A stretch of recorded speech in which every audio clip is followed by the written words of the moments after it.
Magandang umaga po sa ating lahat. Narito ang ating weather update para sa araw ng Miyerkules, April 1, 2026. Wala naman tayong minomonitor na anumang bagyo or low pressure area sa loob at labas ng ating Philippine Area of Responsibility. Sa ngayon, ridge ng high pressure area ay nag-e-extend dito sa main northern Luzon. Ang ridge ng high pressure area ay parte ng isang high pressure system kung saan ang hangin ay kumikilos pababa. Dahil dito, kaunti ang mga kaulapan na nabubuo. Kapag unti ang ating kaulapan, ay dito po tayo nakakaranas ng direktang sinag ng araw sa ating kalupaan. Kaya ito yung nagre-resulta ng mainit at maalinsangan na panahon para dito sa ating bansa. Para sa magiging panahon natin ngayong araw dito sa Luzon, inaasahan po natin maaliwalas ang ating panahon, mababa din ang tsansa ng mga pag-ulan, pero asahan din po natin yung init at alinsangan lalo na sa tanghali hanggang hapon.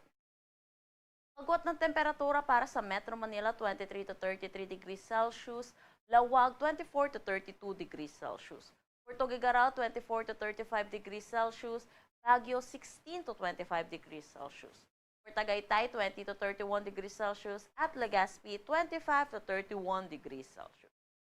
Ngayon din dito sa may Palawan, Visayas at Mindanao, maaliwalas din na panahon ang ating aasahan, mababa din ang tsansa ng mga pag-ulan. Kung meron man po, isolated rain showers lamang po ito or mga panandali ang buhos ng pag-ulan, lalo na sa hapon at sa gabi.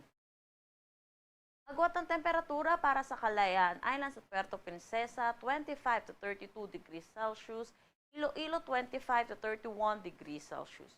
For Tacloban, 25 to 31 degrees Celsius, Cebu, 26 to 31 degrees Celsius, Cagayan de Oro, 24 to 31 degrees Celsius, Zamboanga, 24 to 34 degrees Celsius, at Davao, 25 to 34 degrees Celsius.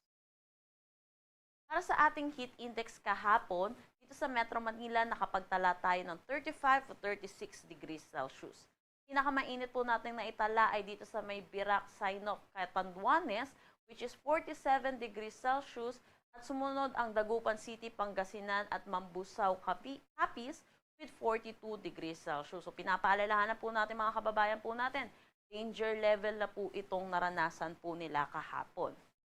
Para ngayong araw sa ating forecast ng heat index, sa Metro Manila 34 to 35 degrees Celsius at gayon pa rin po, pinakamataas pa rin na posible nating maitala ay dito pa rin sa may Birac, Catanduanes with 45 degrees Celsius. Pinapaalalahanan po natin mga kababayan po natin dahil yung Holy Week po natin ay inaasahan po natin magiging mainit at maalinsangan po ang ating panahon. Para sa ating mga kababayan na may activities this Holy Week ay iwasan po natin lumabas ng tanghali hanggang hapon. Kung hindi po natin maiiwasan ay magsuot po tayo ng mga maninipis na damit, magdala ng pananggalang sa init at uminom po tayo ng maraming tubig. Wala naman tayong minomonitor, ay wala po tayong gale warning sa anumang seaboards ng ating bansa. Ang sunrise mamaya ay 5:52 a.m. at ang sunset mamaya ay 6:08 p.m. Para sa karagdagang impormasyon, bisitahin ang aming mga social media pages at ang aming website pag-asa.dost.gov.ph. At yan po muna ang latest dito sa Pag-asa Weather Forecasting Center. Chanel Dominguez po at magandang umaga.